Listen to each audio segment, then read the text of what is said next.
Genesis 30, ESV. When Rachel saw that she bore Jacob no children, she envied her sister. She said to Jacob, "Give me children, or I shall die."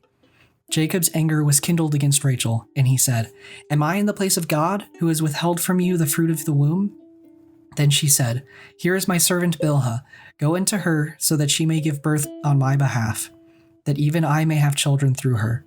So she gave him her servant Bilhah as a wife, and Jacob went into her. And Bilhah conceived and bore Jacob a son. Then Rachel said, "God has judged me and has also heard my voice and given me a son." Therefore she called his name Dan. Rachel's servant Bilhah conceived again and bore Jacob a second son. Then Rachel said, "With mighty wrestlings I have wrestled with my sister and have prevailed." So she called his name Naphtali. When Leah saw that she had ceased bearing children, she took her servant Zilpah and gave her to Jacob as a wife.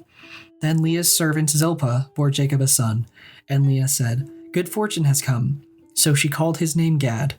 Leah's servant Zilpah bore Jacob a second son, and Leah said, "Happy am I, for women have called me happy." So she called his name Asher. In the days of wheat harvest, Reuben went and found mandrakes in the field, and brought them to his mother Leah. Then Rachel said to Leah, "Please give me some of your son's mandrakes." But she said to her, "Is it a small matter that you have taken away my husband? Would you take away my son's mandrakes also?" Rachel said, "Then he may lie with you tonight in exchange for your son's mandrakes." When Jacob came from the field in the evening, Leah went out to meet him and said, "You must come in to me, for I have hired you with my son's mandrakes." So he lay with her that night. And God listened to Leah, and she conceived and bore Jacob a fifth son. Leah said, "God has given me my wages because I gave my servant to my husband." So she called his name Issachar. And Leah conceived again, and she bore Jacob a sixth son. Then Leah said, "God has endowed me with a good endowment. Now my husband will honor me, because I have borne him 6 sons." So she called his name Zebulun. Afterward she bore a daughter, and called her name Dinah. Then God remembered Rachel, and God listened to her and opened her womb.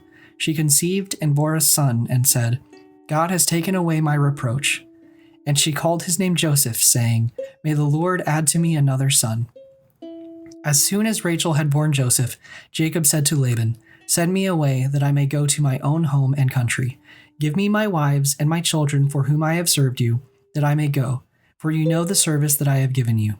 But Laban said to him, "If I have found favor in your sight, I have learned by divination that the Lord has blessed me because of you. Name your wages, and I will give it." Jacob said to him, "You yourself know how I have served you, and how your livestock have fared with me. For you had little before I came, and it has increased abundantly, and the Lord has blessed you wherever I turned. But now when shall I provide for my own household also?" He said, "What shall I give you?" Jacob said, "You shall not give me anything. If you will do this for me, I will again pasture your flock and keep it. Let me pass through all your flock today, removing from it every speckled and spotted sheep, and every black lamb, and the spotted and speckled among the goats, and they shall be my wages. So my honesty will answer for me later, when you come to look into my wages with you. Every one that is not speckled and spotted among the goats and black among the lambs, if found with me, shall be counted stolen." Laban said, "Good, let it be as you have said." But that day Laban removed the male goats that were striped and spotted, and all the female goats that were speckled and spotted, every one that had white on it, and every lamb that was black, and put them in the charge of his sons.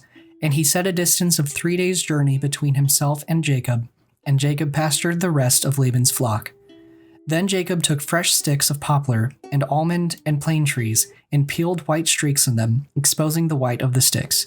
He set the sticks that he had peeled in front of the flocks in the troughs, that is, the watering places, where the flocks came to drink. And since they bred where they came to drink, the flocks bred in front of the sticks, and so the flocks brought forth striped, speckled, and spotted. And Jacob separated the lambs, and set the faces of the flocks toward the stripes, and all the black in the flock of Laban. He put his own droves apart, and did not put them with Laban's flock. Whenever the stronger of the flock were breeding, Jacob would lay the sticks in the troughs before the eyes of the flock, that they might breed among the sticks. But for the feebler of the flock, he would not lay them there. So the feebler would be Laban's, and the stronger Jacob's. Thus the man increased greatly and had large flocks, female servants and male servants, and camels and donkeys. This was Genesis 30 ESV.